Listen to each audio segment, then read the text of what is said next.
नमस्कार स्टूडेंट। तो आज हम पढ़ रहे हैं class 10 chapter number 12.1। Question number है 8वां। ऊंचाई 2.4 सेंटीमीटर और व्यास है हमारा 1.4 सेंटीमीटर का। एक ठोस बेलन में से इसकी ऊंचाई और इसी व्यास का एक शंक्वाकार खोल काट लिया जाता है। शेष बचे ठोस का निकटतम वर्ग सेंटीमीटर तक पृष्ठीय क्षेत्रफल ज्ञात करना है। हमारे पास यहाँ पर एक बेलन है, ठोस बेलन है, एक ठोस बेलन है, उसमें से एक ठोस शंकु निकाल लेते हैं। तब वो हमसे पूछ रहा है कि इसका पृष्ठीय क्षेत्रफल ज्ञात करो। तो ये हमारे पास बेलन है एक, इसमें से एक शंकु काट के निकालेंगे। अब ये जब शंकु निकल जाएगा तो हमारे पास जो ये जो बेलन है कैसा बचेगा, ये बचेगा ऐसा, ठीक है ना।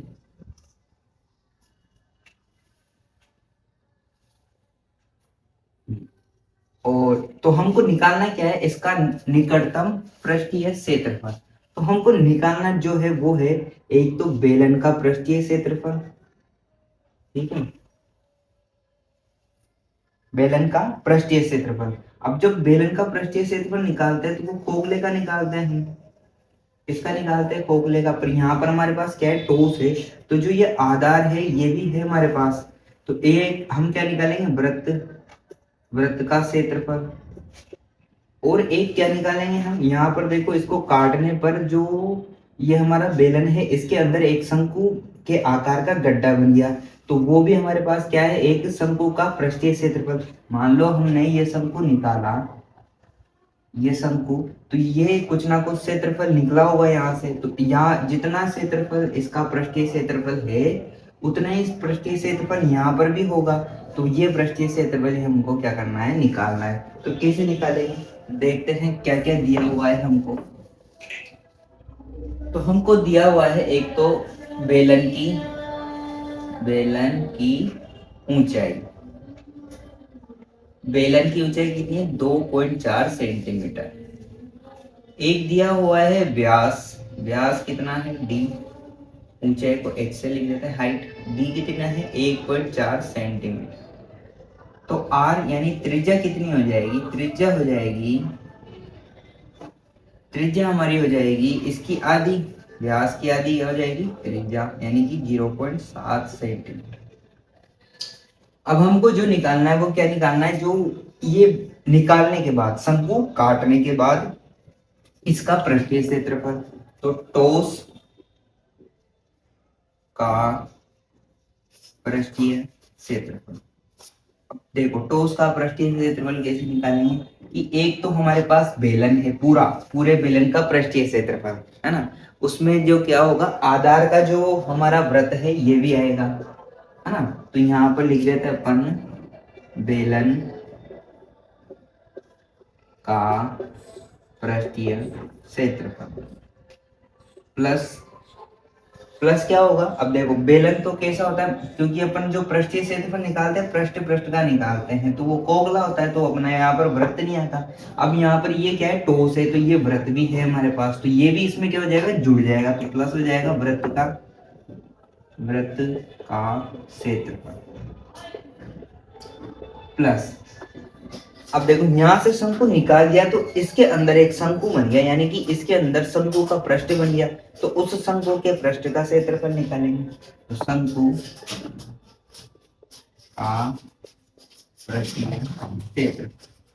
अब देखो शंकु का जो पृष्ठीय क्षेत्रफल होता है वो भी निकालना है हमको। तो देखो क्या हो जाएगा अपने पास, बेलन का 2πr/h, वृत्त का πr², शंकु का जो हो जाएगा πr/l। तो देखो हमारे पास यहाँ पर h है, d है और r है, l तो है ही नहीं। तो सबसे पहले हम क्या निकालेंगे, l, यानी कि तिर्यक ऊंचाई निकालेंगे। तो तिर्यक ऊंचाई कैसे निकालेंगे, तिर्यक ऊंचाई इसको लिखते हैं l से। आपने पाइथागोरस प्रमेय पढ़ी होगी। देखो मान लो ये एक शंकु है ना, मान लो मैं इसको यहाँ एक ऊंचाई मान लेता हूँ, और ये इसका आधार की रेखा मान लेते हैं, यानी कि ये एक प्रकार से समकोण त्रिभुज बन गया, नहीं बन गया ये ऐसे, है ना।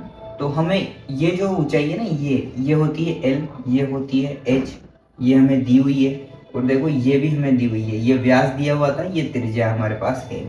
यानी कि हमको क्या निकालनी है, ये तिर्यक ऊंचाई, यानी कि तिरछी वाली ऊंचाई निकालनी है। तो तिरछी ऊंचाई कैसे निकालेंगे, देखो समकोण त्रिभुज है तो क्या लगा देते हैं, पाइथागोरस प्रमेय लगा देते हैं। तो देखो एल निकालना है, यानी कि ये कर्ण है ना, ये आधार है और ये लंब है, तो ये क्या हो जाएगा, तो ये कर्ण है, ये निकालना, तो एल स्क्वायर बराबर एल, जो एच लिख लेते हैं, चलो आधार का स्क्वायर आर है, आधार कितना है आर है, तो आर का स्क्वायर, और लंब क्या है हमारा एच, तो एच का स्क्वायर।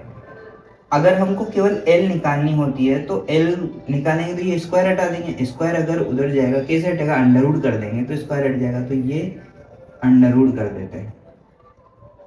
या तो ऐसे समझो कि इसके ऊपर भी अंडर रूट कर दिया, इसके ऊपर भी अंडर रूट कर दिया, तो ये स्क्वायर से अंडर रूट कर दिया, तो ये एल बच जाएगा। या फिर ऐसे समझ लो कि ये स्क्वायर को उधर भेज दिया तो ये अंडर रूट कर देगा उस वाली संख्या को। तो एल बराबर क्या होता है, H square plus R square का अंडर रूट।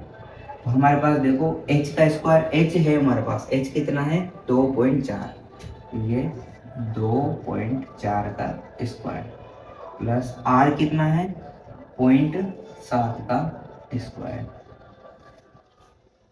अब देखो ये 2.4 है, यानी कि 24 मान लेते हैं अपन इसको, है ना। अब मैं आपको यहाँ पे वर्ग करना भी सिखा देता हूँ। वर्ग कैसे करते हैं, दो संख्याओं का, देखो इसका स्क्वायर करना है अपन को, तो दो संख्या है, एक तो 4 है और एक 2 है, तो 4 का वर्ग क्या होता है, पहले तो ये लिख लेते हैं, 4 का वर्ग होता है 16। इसी प्रकार 2 का वर्ग कितना होता है, 2 का वर्ग होता है 4, है ना। दो अंकों में लिखे तो आगे 0 लिख देते हैं। 4 का स्क्वायर लिख दिया, 2 का स्क्वायर लिख दिया। अब जो हमको चीज करनी है, यहाँ पर तो छोड़ देना है खाली, यहाँ तो कुछ भी नहीं लिखना, है ना। और क्या करना है, इन तीनों को आपस में गुणा करना है। तो 4 को 2 से किया 8, 8 को 2 से किया 16, इसको जोड़ना है। अब 6 7 5, ये कितना आ जाएगा 576।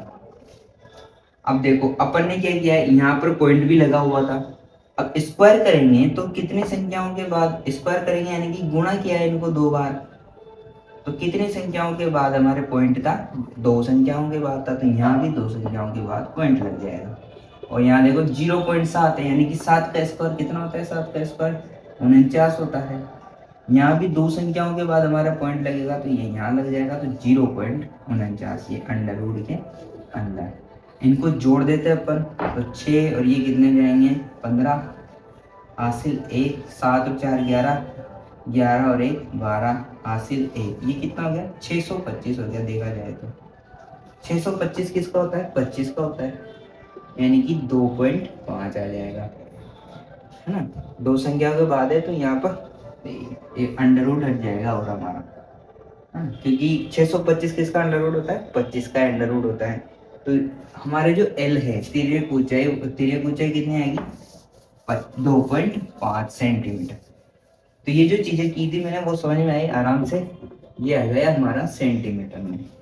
अब देखो, तो 2 की जगह 2, पाई की जगह 22/7, गुणा r की जगह 0.7, गुणा h की जगह 2.4, प्लस पाई की जगह 22/7। अब देखो यहाँ पर r स्क्वायर है, r स्क्वायर का मान 0.7 है, तो मैं इसको क्या करूँगा 2 बार लिख दूंगा, है ना, ये 2 बार लिख दिया मैंने, हाँ। फिर प्लस पाई की जगह 22/7, गुणा r की जगह 0.7, गुणा l हमने निकाला है 2.5। देखो यहाँ पर 7 से ये 0.1 बार कट जाएगा, यहाँ पर ये 7 से भी ये 0.1 बार कट जाएगा, यहाँ भी 7 से ये 0.1 बार कट जाएगा। यहाँ पर हमारे क्या आ जाएगा, 2 को 22 से गुणा किया तो 44, गुणा इन दोनों को गुणा करेंगे 0.24 आ जाएगा, है ना। देखो 24 को 1 से गुणा करेंगे तो 24 ही आएगा, और पॉइंट कितनी बार लग जाएगा, एक संख्या यहाँ एक यहाँ 2 बार लग जाएगा, तो 0.24 आ जाएगा। प्लस यहाँ पर क्या करेंगे, इसको इससे गुणा करेंगे तो 0.07 आएगा, है ना। तो फिर उसके बाद क्या आ जाएगा, 7 को हम 22 से गुणा कर लेते हैं, 7 दूना 14, हासिल 1 15, तो पॉइंट कितनी संख्या बाद लगेगा 1 और 2 बार, तो 1.54। इसी प्रकार ये इसको करेंगे तो अपन 0.25 हो जाएगा ना। 25 को 22 से गुणा करेंगे तो 25 दूआ 50, 50 हासिल 5 55। वही पॉइंट दो संख्या के बाद लगेगा क्योंकि यहाँ पीछे पॉइंट कितनी बार है, 2 बार है, तो 5.50। अब 24 को 44 से गुणा कर लेते हैं, तो 44 को 24 से गुणा कर लेते हैं। 4 चौक 16 हासिल 1, 16 1 17, 4 दुआ 8, 4 दुआ 8, कितना जाएगा 6, 14 15 हासिल 1, 8 2 10, 110.56। देखिए पॉइंट कितनी बार लगेगा, दो संख्याओं के बाद, प्लस 1.54 प्लस 5.50। इन सबको जोड़ेंगे अपन। 50 50 100 104, देखो 3 बार 50 है, 50 50 50 तो 150 तो ये हो गए, मतलब 150 150 6 156 156 और ये 4, ये तो हो गया 160 हो गया, 160 हो गया, यानी कि पीछे रह जाएगा 60 पॉइंट हासिल लग जाएगा हमारा। एक यहाँ पर, तो 5 1 6 6 1 7, 7 को लिख देंगे हम यहाँ पर, और आगे हमारा क्या है, एक केवल 17, यानी कि ये 17.5 के ऊपर है।